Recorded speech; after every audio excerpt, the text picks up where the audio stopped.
Miroir, miroir, ô mon beau miroir, dis-moi, qui est le plus beau, le plus parfait, le plus réfléchissant des miroirs? Si cet objet savait parler, il répondrait sans hésiter que les meilleurs miroirs se trouvent au laboratoire des matériaux avancés dans la banlieue de Lyon.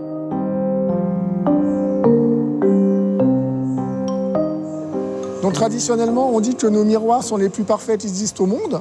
D'une part parce qu'ils sont faits dans le matériau le plus pur qui existe au monde, où il n'y a pas de défaut à l'intérieur. Et d'autre part, ces miroirs réfléchissent la quasi-totalité de la lumière incidente grâce à un dépôt de matière à la surface que seul ce laboratoire est capable de faire. Nous allons déposer 0,007 mm d'épaisseur à la surface. Et avec ces 0,07 mm, communément appelés des microns, on va passer de 4% de réflexion à 99,9999%. Ce processus de dépôt, il dure environ jusqu'à 40 heures. Cette propriété ultra réfléchissante n'est certes pas flagrante sur ces images, car ici nous parlons de rayons infrarouges, une lumière qui n'est pas visible pour nous, les humains.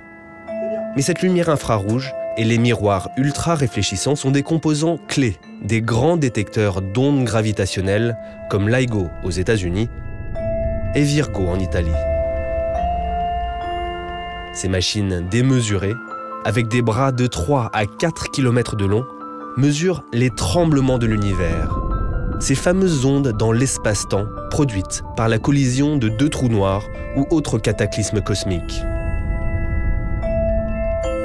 Pour mesurer ces perturbations de l'espace-temps, les détecteurs LIGO et Virgo utilisent la technique de l'interférométrie.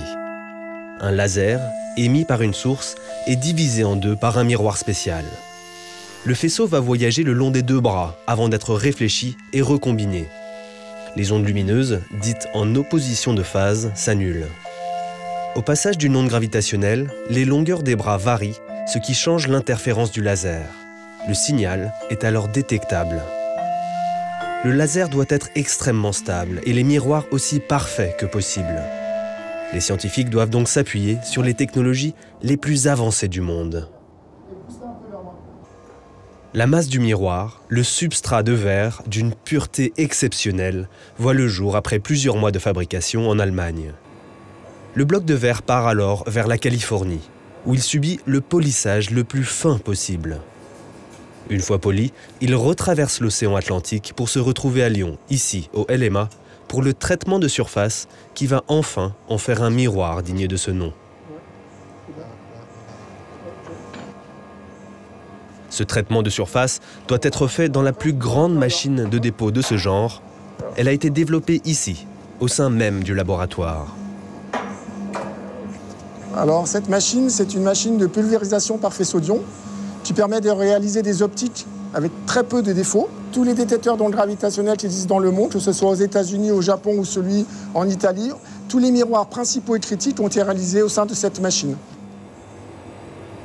Le miroir nécessite jusqu'à 2 ans de travail en tout, avant d'intégrer un détecteur d'ondes gravitationnelles. Et chaque étape doit être réalisée dans des conditions très contrôlées de température, d'hygrométrie, de propreté. Mais comment être sûr que le procédé a bien fonctionné, qu'il n'y a pas eu d'erreur?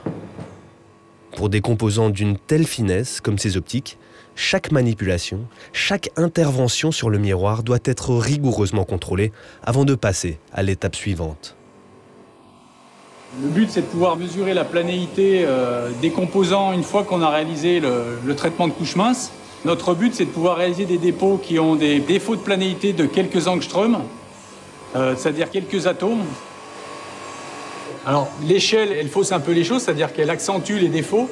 Mais si on regarde l'écart qu'il y a entre le trou au centre, qui est en bleu, et disons la partie haute, qui est en rouge sur la périphérie, on peut voir sur l'écran qu'il y a 2 nanomètres, donc 2 10-9 mètres, sachant qu'un nanomètre, en gros, c'est 10 atomes, d'une hauteur de 10 atomes. Donc on n'est vraiment pas loin de quelque chose qui est parfait.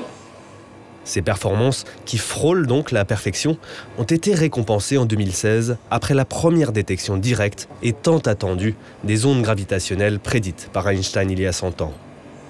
On voit aboutir un peu tous les efforts qu'on a fait pour certains depuis 20 ans, voire plus, pour d'autres plus jeunes depuis 10 ans. Donc c'est vrai que ça a eu un retentissement mondial, donc c'est une fierté, je pense, personnelle pour tout le monde d'être de l'aventure. Et puis c'est motivant pour continuer et essayer de progresser, parce qu'on se dit que voilà, maintenant ces ondes, elles existent bien. Et on a encore un bel avenir devant nous et il y a encore de belles choses à faire au sein du laboratoire. Une fois le travail terminé, ici, le précieux miroir est délicatement empaqueté. Il peut alors être envoyé vers ces grands détecteurs qui observent l'univers et participer à de nouvelles aventures gravitationnelles.